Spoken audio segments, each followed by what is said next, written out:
Baik, Assalamualaikum warahmatullahi wabarakatuh.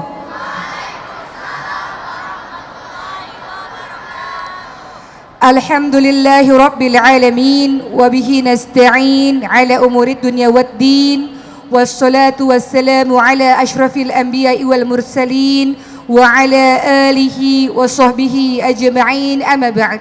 Kalau saya tanya apa kabar semua di sini, mohon duduk teman-teman, kasihan yang di belakangnya nggak kelihatan. Kecil ya ngelihat kita di depan ya. Nanti ketemu di kesempatan lain insya Allah. Jadi mohon duduk teman-teman supaya yang belakang kelihatan. Kalau saya tanya apa kabar, jawabannya alhamdulillah, luar biasa, Allahu Akbar. Takbirnya harus kencang, tangannya harus ke atas, penuh dengan semangat. Bisa? Baik, akhwat solihah, ikhwannya diabaikan. Baik, apa kabar teman-teman sekalian?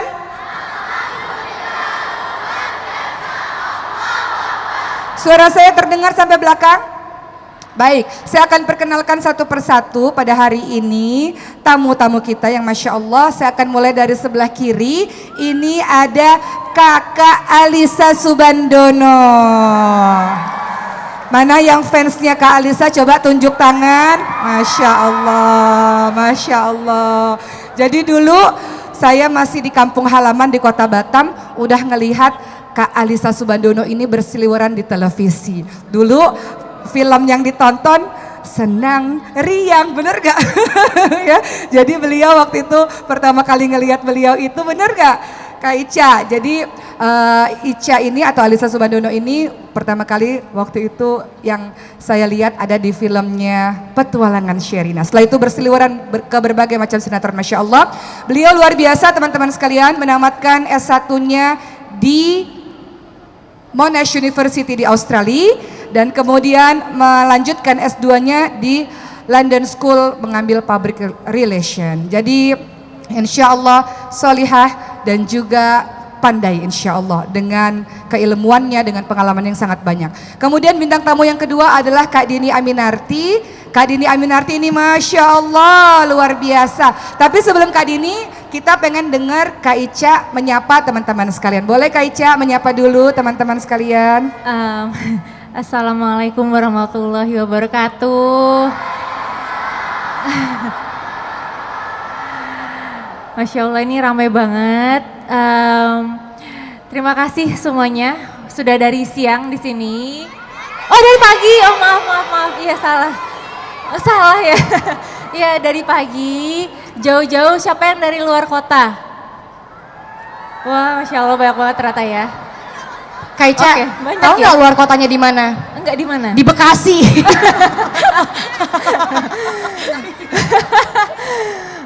Bapak, terima kasih sudah jauh-jauh datang ke sini. Insya Allah bisa mendapatkan sedikit manfaat dari talk show yang akan nanti dijalankan oleh kami semua. Dan selamat menikmati.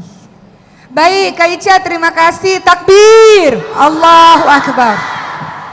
Mendadak saya tidak melihat ada ikhwan di sini teman-teman sekalian, nggak ada suaranya. Baik, yang kedua ini ada Kak Dini Aminarti, Masya Allah. Teman-teman tahu nggak, pernah dengar nggak kajian musyawarah? Itu loh yang kajian-kajian, konon katanya kajian-kajiannya artis, tapi kita nanti tanya dulu sama beliau ya. Jadi beliau ini salah satu dari zaman dulu, kan teman-teman taunya kajian musyawarah itu baru ada baru-baru ini. Ternyata kajian musyawarah itu sudah ada sejak tahun berapa Kak Dini? Alhamdulillah udah dari tahun 2012. Dari 2012 teman-teman sekalian. Jadi perkumpulan teman-teman public figure untuk mengaji dan beliau salah satu koordinator atau koordinator utama yang mengajak teman-teman public figure untuk mengaji sampai akhirnya Allah takdirkan alhamdulillah dengan adanya Kak Dini Aminarti dan juga dengan sahabat-sahabat public figure lainnya mengumpulkan teman-teman lainnya akhirnya berhijrah bersama-sama, Masya Allah. Silakan Kak Dini menyapa teman-teman yang ada di sini. Tafadholi, silakan. Bismillahirrahmanirrahim. Assalamualaikum warahmatullahi wabarakatuh. Masya Allah, jujur aku senang banget bisa ada di sini Oki. Aku orang yang minim ilmu dan aku dengar tadi dari Oki, semua yang ada di sini Masya Allah banget penghafal Quran dan dunia ya. Insya Allah, ada Insya sebagian. Allah. Ahlul Quran dan para juara-juara dunia. Iya, Masya Allah banget. Mestinya aku yang belajar sama mereka. Karena mereka ilmunya jauh lebih tinggi dibanding aku gitu kan. Sama Kak. Kamu merendah ya. Ya pokoknya di sini aku masih sama-sama belajar. Insya Allah sedikit yang aku punya mudah-mudahan bisa bermanfaat buat kita semua insya Allah ya. Jadi yang nggak tahu kiprah Kak Dini Aminarti, beliau ini orang di belakang layar adanya kajian musyawarah teman-teman sekalian. Jadi kalau teman-teman lihat di sosial media banyak kan foto-foto, video-video para public figure yang kemudian mengaji dan juga teman-teman lainnya mengaji.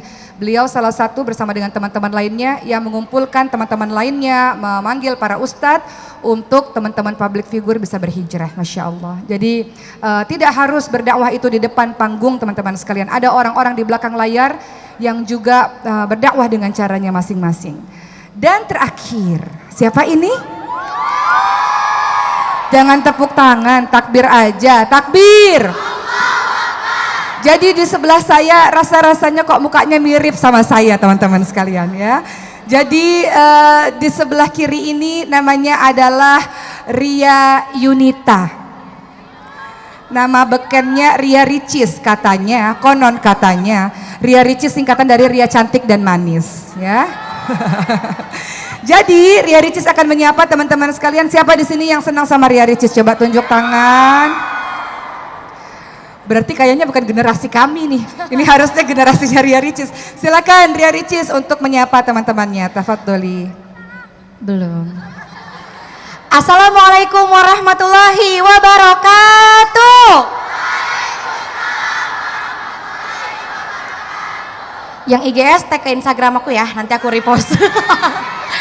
Ricis senang banget ada di sini karena Ricis yakin semua yang di sini adalah teman-teman yang selalu berpikir positif. Allahu Akbar. Yang lembut hatinya, Allahu Akbar. Yang jomblo mana? Sama. Jangan takut. Baik, ini adalah 3 tamu kita pada hari ini teman-teman sekalian. Dan saya akan bertanya kepada mereka, masing-masing mereka tentang kesibukannya. Dari Alisa Subandono terlebih dahulu. Ica, kesibukannya apa sih ketika berhijrah? Kok kayaknya sekarang sering main sinetronnya sama suami, jarang ngelihat main sinetronnya sama pasangan-pasangan lainnya atau laki-laki lainnya. Mau tahu kesibukannya Ica seperti apa? Terus mau tahu interaksi Ica dengan Al-Quran. Karena rahasia teman-teman sekalian, tadi ketika kita baca surah Al-Isra bersama-sama, Alisa Subandono yang duduk di samping saya menangis, menitiskan air matanya. Ingat suaminya ya, suaminya lagi haji. Jadi nanti kita tanya aja, kenapa sih nangis? Tadi katanya terharu, semuanya pada pencinta Quran, semuanya ahlul Quran insya Allah, semuanya sahabat Quran, terharu kok rasanya nggak pantas ya ada di sini gitu katanya. Tapi kita akan tanya sama beliau, kenapa beliau meneteskan air matanya, apa penyebabnya dan apa perasaan beliau ketika ada di sini. Pertama dulu, kesibukannya apa, Ca? Kesibukannya sekarang ngurus anak tuh kan, kalau Ki ngomongin nangisnya beneran nangis loh. Kenapa, Ca? Tapi kesibukan dulu ya. Kesibukannya sekarang ngurus anak, terus berusaha menjadi ibu yang baik, berusaha menjadi istri yang baik. Kenapa Ica, kenapa nangis? Udah sih Ica, kalau ditanya kesibukan pasti sekarang Ica lebih ngomongin soal anak sih, karena Ica berusaha untuk menjadi istri yang baik, Ica berusaha menjadi ibu yang baik. Ica merasa kayak yang Ica lakuin itu udah cukup belum ya? Kira-kira apa ya yang kurang dari diri Ica supaya anak Ica bisa lebih dari Ica, supaya anak Ica itu bisa menjadi anak yang soleh, menjadi anak yang hafal Quran, menjadi anak yang berguna untuk agamanya, untuk masyarakat, untuk semua. Dan jujur untuk menjadi seorang ibu itu kan gak mudah. Itu yang selalu menjadi pikiran Ica gitu. Kayak Ica pengen supaya kita bisa sama-sama lagi di surga. Kita bisa ketemu lagi. Kalaupun misalnya Ica dipanggil duluan, terus anak-anak Ica bisa mendoakan Ica. Mereka jadi anak-anak soleh. Dan kalaupun ternyata misalnya Ica nggak bisa masuk ke surga, setidaknya mereka bisa mengangkat derajat orang tuanya untuk bisa masuk ke surga. Itu yang Ica pengenin gitu. Ditambah sekarang suami kan sedang alhamdulillah melaksanakan ibadah haji. Jadi ada rasa rindu yang begitu besar untuk bisa menginjakan kaki ke tanah suci. Em, setelah Ica menjadi seorang ibu, itu yang membuat Ica akhirnya menjadi merasa selama ini Ica udah ngapain aja ya, selama ini udah menjadi orang yang berguna belum ya, selama ini udah menjadi orang yang bermanfaat belum ya, dan terus kira-kira amal ibadah Ica diterima nggak ya semuanya sama Allah, kira-kira udah cukup belum ya amalan-amalan Ica untuk nanti menarik Ica ke surga. Jadi lebih ke situ sih. Makanya kalau misalnya ditanya kegiatan Ica apa sekarang, pasti Ica akan sedih banget karena Ica berusaha untuk menjadi ibu yang baik, walaupun Ica tahu Ica belum menjadi ibu yang baik untuk anak-anak Ica. Gitu. Teman-teman sekalian, Masya Allah. Kenapa Kak Ica menangis teman-teman sekalian? Tangisan keimanan, betul? Orang yang hatinya dilembutkan oleh Allah Subhanahu wa taala biasanya akan menangis bergetar hatinya. Saya akan bacakan sedikit surah Al-Anfal ayat 2 teman-teman sekalian. Ini ciri-ciri orang-orang yang sungguh-sungguh beriman. A'udzu billahi minasyaitonir rajim. Innamal mu'minuna alladzina idza dzukirallahu wajilat qulubuhum wa idza tuliyat 'alaihim ayatuhu zadatuhum imanan wa 'ala rabbihim yatawakkalun. Sesungguhnya orang-orang yang beriman adalah mereka yang apabila disebut nama Allah maka gemetar hatinya, dan apabila dibacakan ayat-ayatnya kepada mereka bertambah kuat keimanannya, dan hanya kepada Allah mereka bertawakal. Jadi Ica tadi mengalirkan air matanya berharap penuh kepada Allah agar menjadi istri yang baik, ibu yang baik, dan berkumpul di syurga Allah Subhanahu wa taala. Dapat pelajaran luar biasa dari Alisa Subandono hari ini teman-teman sekalian. Gak mungkin air mata itu menetes kalau tidak ada keimanan di dalam hatinya. Tidak mungkin air mata itu menetes kalau tidak ada kelembutan di dalam hatinya teman-teman sekalian. Sekarang saya mau tanya untuk Ica. Tadi Ica menangis ketika sebelum baca surah Al-Isra di panggung. Ica menangis meneteskan air mata. Apa yang menyebabkan Ica menangis di atas panggung ini ketika berhadapan dengan teman-teman para jemaah di sini? Karena Ica bukan apa-apa ya dibandingkan sama semua yang ada di sini. Karena Ica merasa mereka jauh lebih berilmu dari Ica. Mereka hafal Quran, bisa mengerti artinya. Sementara Ica baru segini-segini aja ilmunya, nggak jalan-jalan. Tapi Ica punya tanggung jawab untuk harus menjadi seorang ibu untuk kedua anak Ica. Jadi dengan hadirnya begitu banyak teman-teman yang hafal Quran di situ, langsung seperti kayak rasanya kayak tertampar gitu, kayak selama ini udah ngapain aja ya, mereka aja semangat untuk bisa menghafal, mereka aja semangat gitu untuk bisa lebih dekat sama Allah, kenapa Ica enggak gitu, kenapa Ica masih seperti ini gitu, apa yang kira-kira harus Ica lakukan, apa yang kira-kira harus kedepannya mulai Ica dekati lagi gitu. Mungkin jam murojaahnya Ica ditambah, mungkin cara Ica pendekat dengan Allah mungkin ada yang salah, dan ya mungkin juga selama ini yang Ica kira benar ternyata selalu salah gitu. Jadi itu yang membuat Ica akhirnya malu gitu kayaknya untuk ada di atas panggung ini, sementara yang lainnya lebih berilmu daripada Ica gitu. Baik teman-teman sekalian, di antara kita banyak yang hadir di sini adalah para penghafal Al-Quran, para juara hafiz tafsir Al-Quran. Banyak di antara kita di hari ini yang amalannya jauh lebih banyak dibanding kami yang berada di panggung ini. Jadi kami yang ada di panggung ini bukanlah siapa-siapa, hanya berbagi saja kepada teman-teman sekalian. Jadi Ica tadi menangis dan Ica mengatakan teman-teman sekalian bahwa kalian lebih mulia, kalian lebih utama insya Allah, dan doakan kami semoga juga mulia di hadapan Allah Subhanahu wa taala. Dan ada satu yang menarik dari Ica, karena ada video yang diposting bagaimana anaknya membaca atau menghafalkan surah An-Naba. Sekarang mau tanya kepada Ica, karena di sini tidak hanya generasi milenial yang datang, tapi juga ibu-ibu yang datang dengan anak-anaknya. Gimana cara Ica mendidik anak dengan Quran? Karena menarik, Ica ini dari sekolahnya waktu SMA maupun kuliahnya itu international school, dan kemudian memutuskan ketika punya anak, anaknya dimasukkan ke sekolah agama dan diajarkan Al-Quran. Kenapa Ica dan bagaimana caranya mengajarkan anak Al-Quran, membuat anak cinta kepada Al-Quran? Yang pasti Ica harus menanam gini, yang Ica sadari ketika Ica sudah mempunyai anak adalah anak itu harus dekat dengan agama dari kecil. Kalau dekatnya baru setelah mereka besar, mereka sudah mempunyai lingkungan di luar sana yang kita tidak tahu lingkungannya seperti apa, dan apa saja omongan yang sudah mereka dengar itu kan bisa menghasut mereka. Jadi kalau imannya mereka nggak kuat, bisa saja mereka terbawa dengan arus yang mereka dengar, yang mungkin mereka berpikir, oh mungkin ini arus yang benar, yang mereka merasa nyaman dengan arus itu gitu. Tapi setelah Ica punya anak, Ica merasa bahwa enggak, kita sebagai orang tuanya itu harus mempunyai satu ketegasan dalam mendidik mereka untuk mengajarkan agama sejak dini.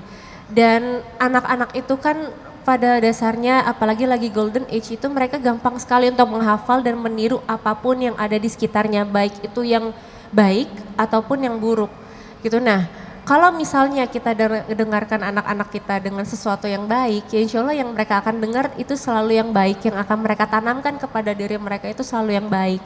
Tapi kalau misalnya kita perdengarkan yang buruk, ya itu yang akan akhirnya karakteristik mereka itu terbentuk seperti itu gitu. Dan kita nggak bisa menyalahkan mereka karena kita memberikan mereka wadah untuk mendengarkan yang buruk gitu. Jadi akhirnya setelah pengalaman Ica diskusi juga sama suami, kita merasa bahwa apapun yang terjadi kita harus mencoba untuk mencari sekolah yang terbaik dari sisi agamanya, itu pertama. Untuk masalah pelajaran bahasa Inggrisnya, kurikulumnya, itu kita akan mengikuti pastinya gitu. Tapi kalau kita bisa menemukan semuanya, alhamdulillah. Tapi yang terpenting adalah kita melihat bagaimana di sekolah agama itu diajarkan. Mereka melatih hafalan untuk anak-anak enggak, terus mereka mengajarkan tajwid atau makhrajnya enggak ke anak-anaknya. Dan alhamdulillah kita menemukan sekolah yang tepat. Dan saya merasa bahwa sebagai ibu pun juga harus belajar gitu, karena kita pengen anak kita jadi anak yang soleh, tapi orang tuanya nggak soleh, jadi gimana gitu. Kayak nanti anaknya pasti akan bertanya-tanya. Ketika anaknya sudah belajar, mereka akan tanya, mama tahu ini nggak, bunda tahu ini nggak, tapi kitanya nggak tahu. Kan akhirnya anaknya jadi bertanya kayak, sebenarnya kenapa sih kok bunda mengajarkan Rendra ini tapi bunda nggak belajar gitu. Jadi di situ menjadi semangat saya untuk sama-sama mengajarkan Quran ke Rendra sama suami. Sayanya pun juga belajar, suami juga belajar, kita belajar sama-sama. Gitu. Masya Allah. Saya mau dengar semangat yang saya dapat kabar dari panitia, di sini jumlahnya ada 15.000 orang. Jadi saya mau dengar semangatnya, masih semangat ketika mendengarkan narasumber-narasumber lainnya, masih semangat? Takbir! Alisa Subanduna mengajarkan pada kita teman-teman sekalian bahwa orang tua harus salih terlebih dahulu, sebagaimana surah Tahrim ayat 6, ya ayyuhalladzina amanu qu anfusakum wa ahlikum nara wa quduhan nas wal hijarah.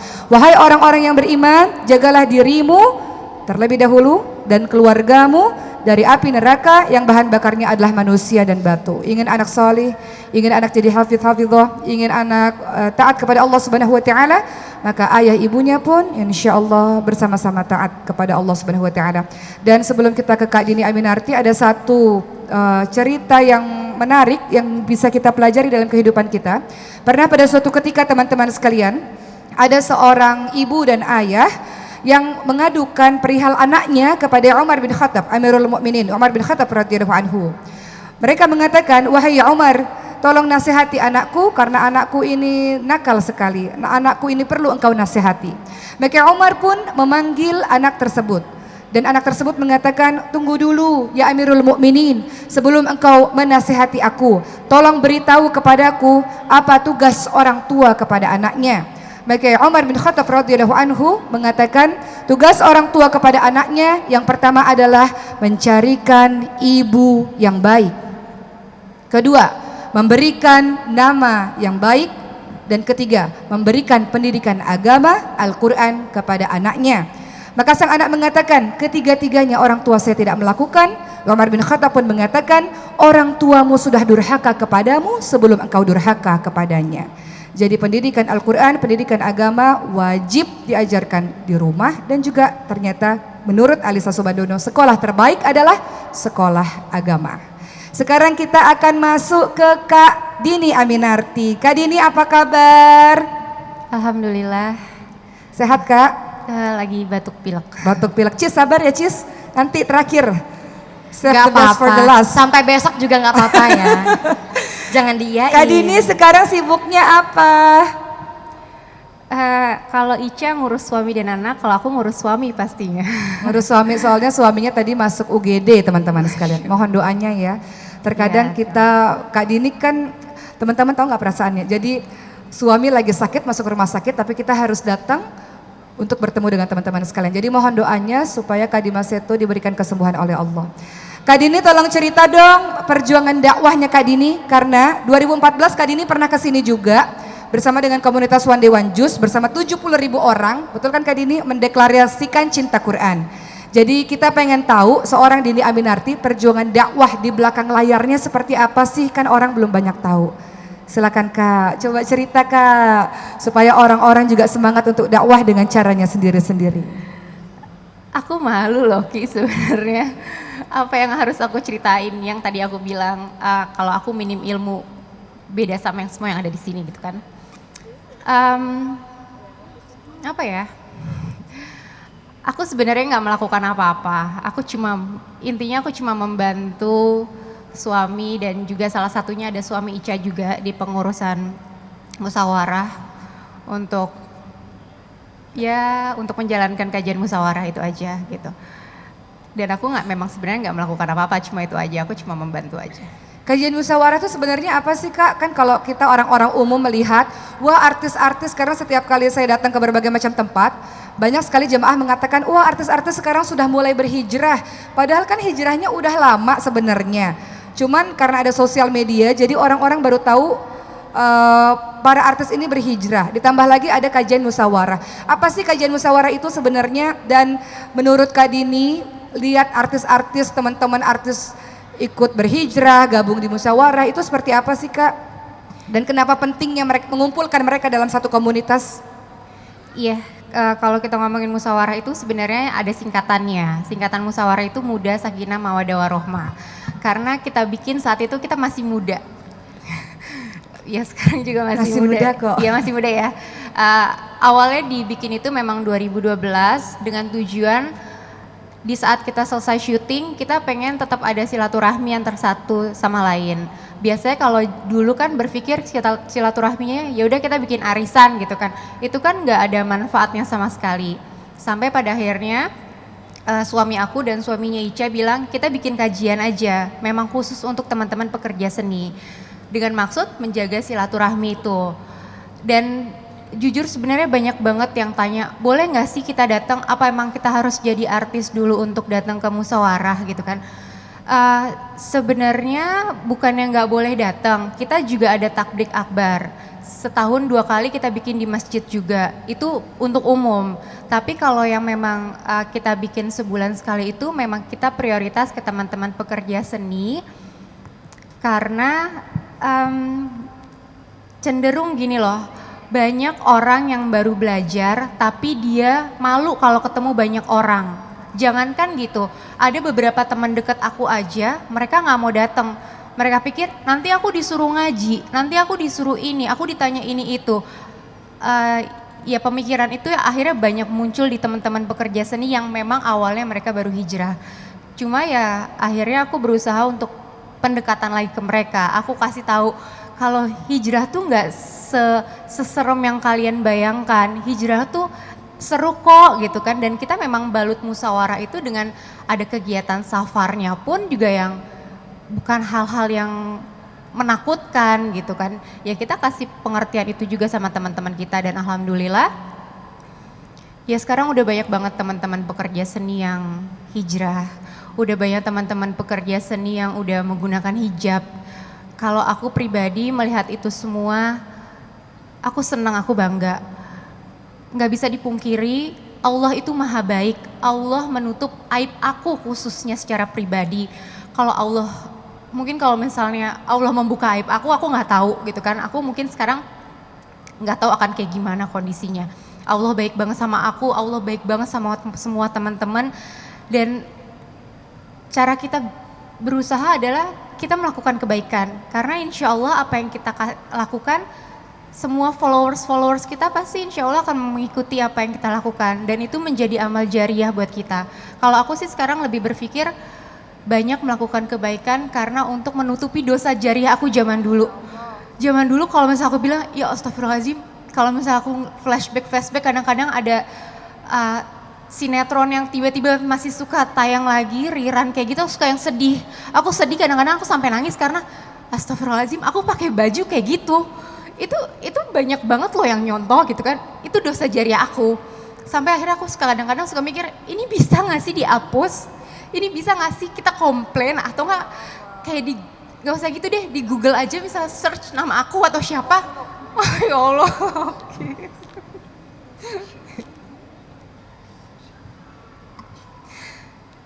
Oke, itu pelukan itu kadang-kadang bikin kita jauh lebih gampang nangis loh. Itu bikin kita jadi lebih sensitif loh, Ki. Jadi memang sebenarnya karena berusaha untuk menghilangkan dosa jariah yang dulu, dan sekarang berusaha untuk melakukan pahala jariah dengan ya udah deh, capek mungkin kalau aku kadang-kadang ngundang temen untuk datang kajian, 50 orang yang aku undang, cuma 5 orang yang datang. Itu awal-awal aku bikin musyawarah, aku ngerasain itu dan aku kayak, aku kesel, ini teman-teman aku kok pada nggak mau datang sih? Kenapa sih mereka nggak mau datang? Sampai akhirnya Mas Dimas bilang, kamu melakukan ini tujuannya karena Allah ya, jangan karena hati kamu, jangan karena emosi kamu. Kalau tujuan kamu karena Allah, insya Allah itu akan jadi pahala jariah kamu, dan insya Allah mudah-mudahan dosa jariah kamu yang lalu akan diganti menjadi pahala jariah. Begitulah teman-teman sekalian, kok kayaknya sore-sore sendu ya hatinya ya. Mulai dari Alisa Suwandono meneteskan air matanya, Kak Dini Aminarti meneteskan air matanya, nggak tahu kalau Ria Ricis gimana ya. Tapi yang jelas teman-teman sekalian, percakapan dengan Kak Dini Aminarti mengingatkan kepada kita semua dari kita pendosa bukan? Pernah buat salah bukan? Pernah buat salah enggak? Saya juga begitu. Tapi Allah Subhanahu wa taala mengingatkan kepada kita teman-teman sekalian dalam surah Az-Zumar ayat 53. Wa ibadur apa kalimatnya? Lupa nih. Wala taqnatu min rahmatillah. Apa depannya teman-teman sekalian? Qul ya ibadiyalladzina asrafu ala anfusihim la taqnatu min rahmatillah. Innallaha yaghfiru dzunuba jami'a innahu huwal ghafurur rahim. Apa kata Allah? Wahai hamba-hambaku yang telah melampaui batas terhadap diri mereka sendiri, jangan berputus asa dari rahmat Allah. Allah mengampuni semua dosa. Allah Maha Pengampun, Allah Maha Penyayang. Teman-teman sekalian, hal ini syaitan akan mengatakan kepada kita, nggak usah taubat, nggak usah jadi orang baik, dosamu terlalu banyak. Begitu kata syaitan. Tsumma la'atyanahum min baini aydihim wa min khalfihim wa an aymanihim wa an syama'ilihim. Syaitan akan berjanji kepada Allah, berjanji menggoda manusia dari depan, belakang, kanan, kiri. Jadi kalau kita buat dosa, kadang kita akan berputus asa dari kasih sayang Allah. Kita akan bilang, Allah nggak mungkin ampuni saya sudah buruk, ya sudah buruk saja selamanya. Tapi Allah balas dengan kata-kata, jangan pernah berputus asa dari rahmat Allah. Allah mengampuni semua dosa. Maka semua dari kita termasuk saya sedang menasihati diri saya sendiri, taubatan nasuha adalah berhenti dari kesalahan, menyesali perbuatan-perbuatan yang pernah kita lakukan akibat kejahilan kita, kebodohan kita, dan melakukan kebaikan-kebaikan untuk menutupi kesalahan-kesalahan di masa lalu seperti yang diucapkan oleh Kak Dini Aminarti. Kita berdoa semoga kita semua istiqamah di jalan Allah. Sekarang nggak tahu nih nangis apa ketawa nih ya. Tapi sebelumnya saya mau memutarkan trailer film Palestina, boleh? Ini filmnya Ria Ricis yang akan tayang 19 bulan 9 2019. Tolong disiapkan dulu filmnya 2 menit durasinya. Jadi kita support film-film baik teman-teman sekalian. Kalau film baik kita support, insya Allah akan berdatangan film-film baik berikutnya. Sambil menunggu sudah ada, dan juga saya menginformasikan dapat surat cinta dari panitia. Sunduk sudah dijalankan, silakan bersedekah dengan infak terbaik. Saya akan bacakan surah Al-Munafiqun ayat 10 supaya teman-teman bersemangat untuk bersedekah. A'udzu billahi minasyaitonir rajim. Wa anfiqu mimma razaqnakum min qabli an ya'tiya ahadakumul maut fayaqul rabbi laula akhartani ila ajalin qarib fa asaddaqa wa akum minas solihin. Dan infakkanlah sebagian dari apa yang telah kami berikan kepadamu sebelum kematian datang kepada salah seorang di antara kamu, lalu dia berkata sambil menyesal, ya Tuhanku, sekiranya engkau berkenan menunda kematianku sedikit lagi, maka aku akan bersedekah dan aku akan termasuk orang-orang yang salih. Mumpung diberi kesempatan hidup oleh Allah, sudah silahkan untuk berinfak sebanyak-banyaknya harta terbaik. Sudah siap filmnya? Mau lihat film Palestina? Nggak pernah kan lihat film Palestina buatan Indonesia? Cis, promosiin Cis, film Palestina Cis. Nonton dulu aja. Nonton dulu aja. Silakan.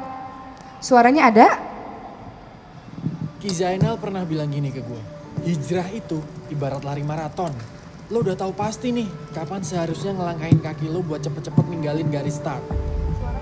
Suaranya boleh isi suara hati masing-masing. Sakit kepala sendiri sama dosa-dosa gue kalau gue pikirin tuh. Rahmat, kamu itu ingat. Film ini menceritakan apa, Cis? Ini apa sih, Cis? Kamu serius nggak sih? Tentang pemuda Indonesia yang mau menyelamatkan Palestina.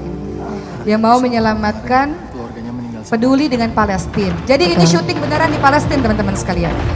Jadi ada beberapa scene, beberapa adegan yang syutingnya di Palestina. Kenapa saya tahu? Karena saya ada di situ, tapi nggak masuk ke situ. Kan sekarang bukan pemain film lagi ceritanya. Ya, Cis, ceritain Cis, film apa ini? Kenapa harus orang-orang nonton film Ricis?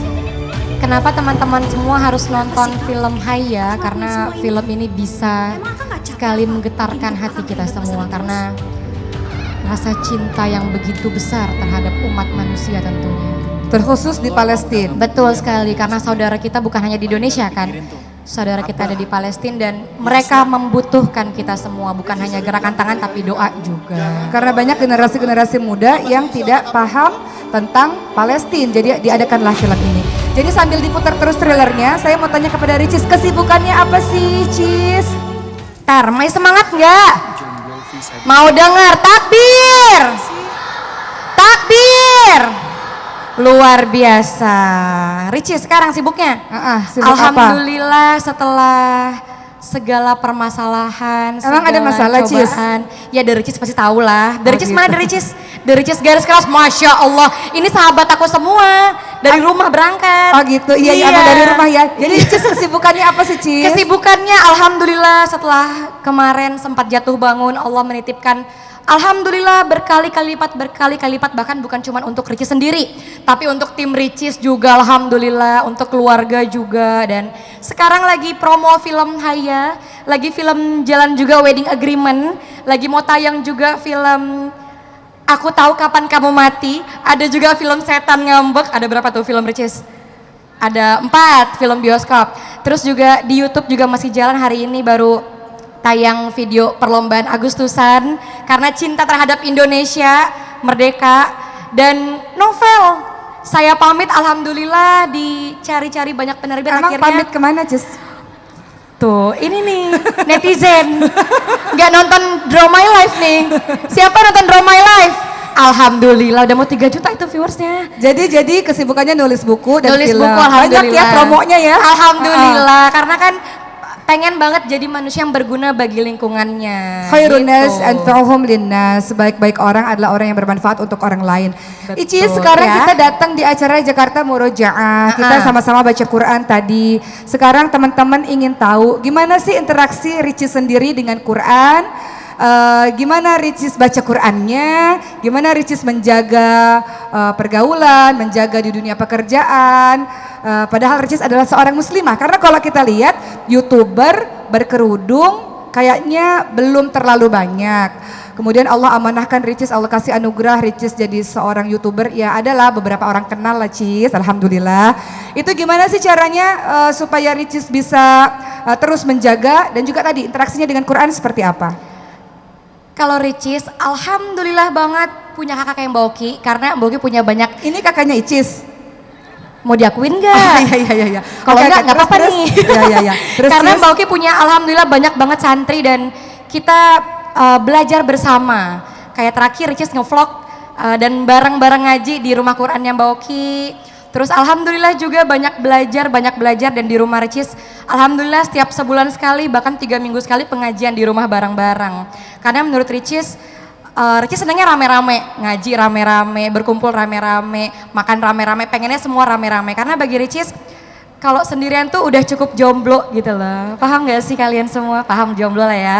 Jadi pengennya beramai-ramai gitu. Jadi ketika ngaji pun ngundang teman-teman Hafizoh ke rumah Qurannya Mbak Oki juga. Assalamualaikum. Dia diskusi loh, adanya lagi ngomong, nggak apa-apa. Begitu Mbak Oki. Cis mau tahu nih Apa pertanyaan tuh? juga. Icis kan dikasih anugerah amanah oleh Allah banyak follower atau banyak subscribernya. Amin, mudah-mudahan. Artinya kan Icis menjadi contoh Amin, mudah-mudahan. untuk generasi milenial. Walaupun ada ibu-ibu di sini, tapi ada generasi milenial kan banyak di sini. Menurut Ricis sepenting apa sih dakwah untuk Ricis dan bagaimana cara Ricis berdakwah untuk memberikan influence, pengaruh baik untuk subscribernya? Seperti apa Cis? Penting nggak dakwah bagi Ricis? Penting, tapi menurut Ricis juga Dakwah berdasarkan gimana, Cis? belajar dari Mbak Oki dan keluarga, ternyata dakwah itu banyak caranya dan banyak jalannya, bukan cuman atas panggung, bukan cuman bertemu dengan orang banyak. Tapi kalau dengan Ricis dulu pernah sempat bikin video-video di Instagram, ya 15 detik, 10 detik, bahkan semenit, itu juga dakwah ringan. Semisal kita di kalangan anak remaja banyak tuh yang suka pacar-pacaran, yang suka mulai deket-deketan, yang mendekati ke sana. Nah, Ricis berusaha gimana caranya memasuki dunia mereka tapi dengan cara halus supaya ayo kita jangan pacaran karena Allah mencintai hamba-hambanya yang menjauhi zina gitu. Jadi mulai hal terkecil dari mulai kehidupan pribadi, lingkungan, jadi mulai dakwah tuh dari hal terkecil gitu.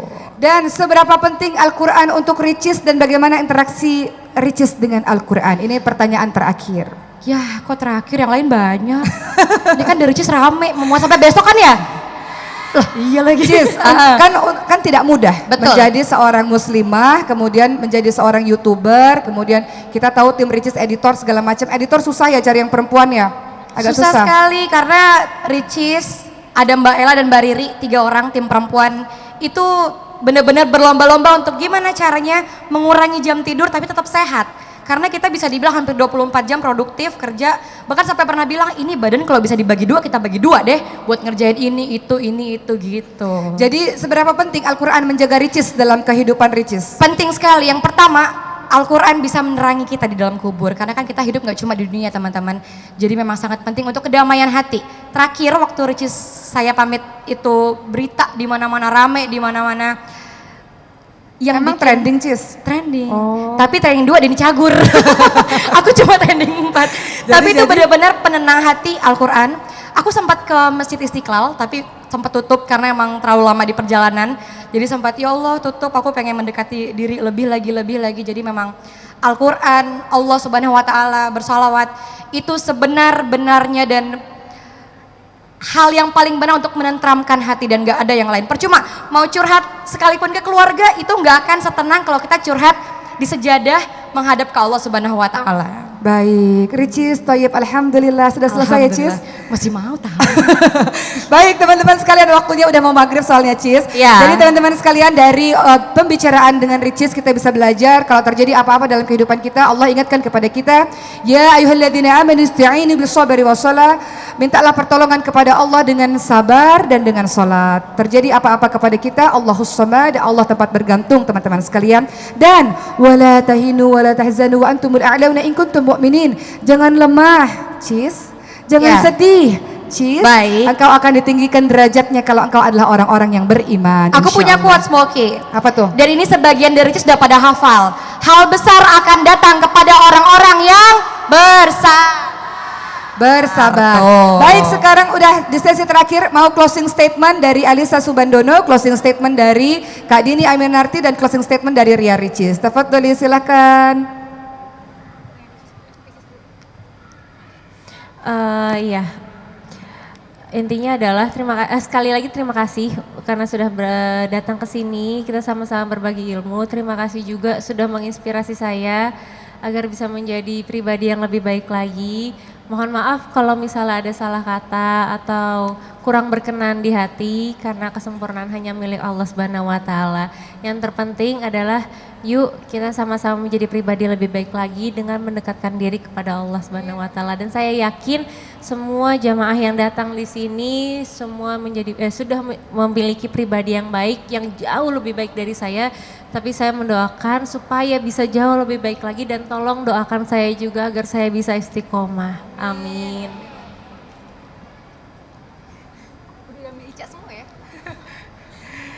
Ya, bingung aku ngomong apa karena semua udah diambil sama Ica ya. Ya, insya Allah mudah-mudahan apa yang tadi udah kita sampaikan bermanfaat untuk kita semua, khususnya untuk aku pribadi yang masih belajar. Ini juga sebenarnya untuk mengingat aku juga secara pribadi. Yang paling penting adalah dalam hidup ini jangan pernah lupa untuk melakukan hal sekecil apapun, karena insya Allah yang sekecil apapun itu mudah-mudahan bisa bermanfaat untuk kita semua dan pasti insya Allah untuk kedepannya juga. Silakan Ricis. Ini penting, kalau mau record ya. Kalau dari Ricis sedikit aja, yang paling penting jangan hanya menjadi diri sendiri, tapi jadilah yang terbaik untuk diri sendiri, untuk Allah Subhanahu wa taala, karena sebaik-baiknya manusia adalah manusia yang berguna bagi lingkungannya. Takbir!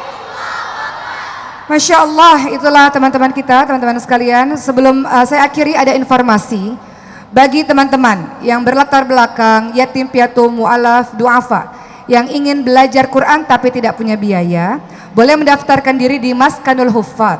Maskanul Huffaz adalah rumah tinggal para penghafal Al-Quran. Tadi mereka ada di atas panggung. Dan saya berterima kasih kepada Ricis, santrinya ada 200 sekarang teman-teman sekalian, tidak dipungut biaya sepeser pun. Beliau adalah donatur utama di Maskanul Huffaz, alhamdulillah.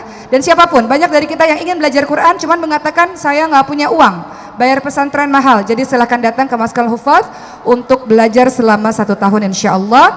Dan closing statement dari saya, para ulama dulu saling menasihati satu sama lain. Nasihat para ulama adalah yang pertama, barang siapa memperbaiki hubungan dirinya dengan Allah, maka Allah perbaiki hubungan dirinya dengan manusia. Barang siapa menjaga dirinya dikala sendiri, maka Allah akan menjaga kondisinya dikala ramai. Dan barang siapa memperbaiki urusan akhiratnya, maka Allah perbaiki urusan dunianya. Semua dari kita harus memiliki amalan sembunyi-sembunyi yang orang lain tidak tahu, yang amalan itu akan menjaga diri kita dari keikhlasan dan bisa diunggulkan di hadapan Allah Subhanahu wa taala. Sabar dan istiqamah. Sabar dalam jalan ketaatan, sabar dalam jalan keimanan dan istiqamah. Mudah-mudahan insyaallah Allah jaga kita semua. Imam Malik rahimahullah mengatakan, segala sesuatu yang dilakukan karena Allah akan berterusan, segala sesuatu yang dilakukan bukan karena Allah akan putus dan berhenti. Semua dari kita berharap apa yang kita lakukan lillah karena Allah Subhanahu wa taala. Terima kasih, kita akhiri hari ini semangat baca Qur'annya, semangat murojaahnya, semangat bersahabat terus dengan Quran. Kita akhiri dengan doa penutup majelis. Subhanakallahumma wa bihamdika asyhadu an la ilaha illa anta astaghfiruka wa atubu ilaih. Amin amin ya rabbal alamin. Wassalamualaikum warahmatullahi wabarakatuh. Assalamualaikum. Bersama saling sapa TV.